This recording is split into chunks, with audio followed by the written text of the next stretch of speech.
Hello wonderful people, my name is Layla. If you have a creepy old doll sitting in your attic or basement, this is going to be the quickest and simplest guide to fixing them up for selling or display.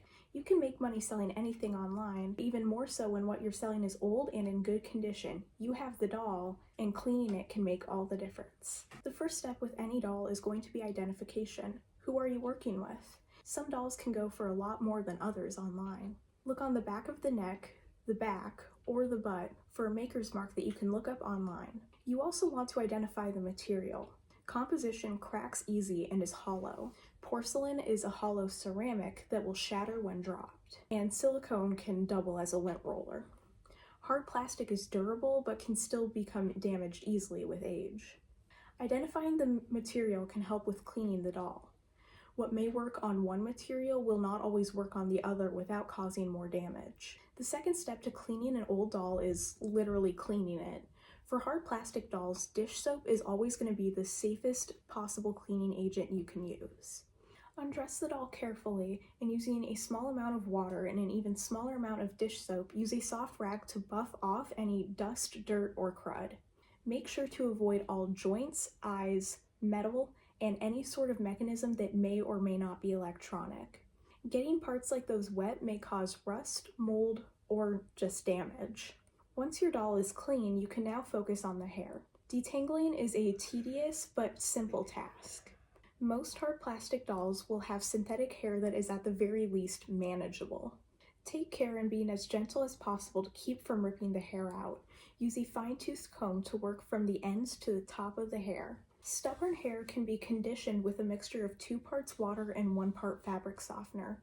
Never use human conditioner on doll's hair as it can lead to buildup over time, especially when not rinsed out properly. If you are conditioning the hair, make sure to use a clean rag to shield the face while you work. Avoid putting this conditioning mixture anywhere near the scalp or the face, otherwise it can lead to mold. Detangling a doll's hair can take a really long time, but it is worth it and will make the doll look better and in turn sell easier. Pat the hair dry with towels and then afterwards let the hair air dry completely. Now that your doll is clean with detangled hair, the next step is treating any damage. Dolls with whiteout eyes have mold growing beneath the eye sockets. Use a dry toothbrush in a well-ventilated area, such as outside, to scrape the mold off with a dry toothbrush or a flattened toothpick. Drop rubbing alcohol into the eyes, making sure to avoid any other part of the doll. This will kill off the mold, but it may need several treatments. Again, make sure to avoid the face paint and the eyelashes when using rubbing alcohol on a doll. There is a certain amount of it that can't be avoided, but please take extra special care. Dolls with foggy eyes have mold or condensation in the eye itself.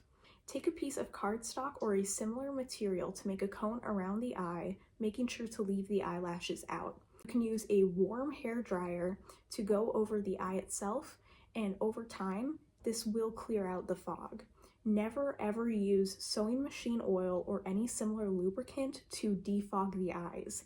It may provide temporary clarity, but it will only make the issue worse.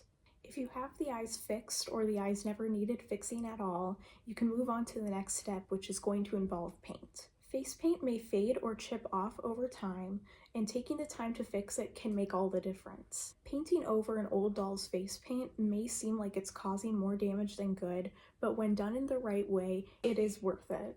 You can use standard acrylic paint and water it down in a 3:1 ratio and touch up areas carefully with a clean paintbrush or a toothpick for smaller areas. When the paint is still wet, it can be wiped off with water very carefully.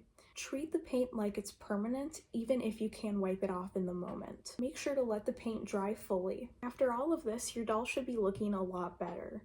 Now it's ready to be sold, gifted to a relative you don't like, or displayed and appreciated in its renewed state. In conclusion, identifying, wiping down, detangling hair, fixing eyes, and repainting a doll's face can make all the difference.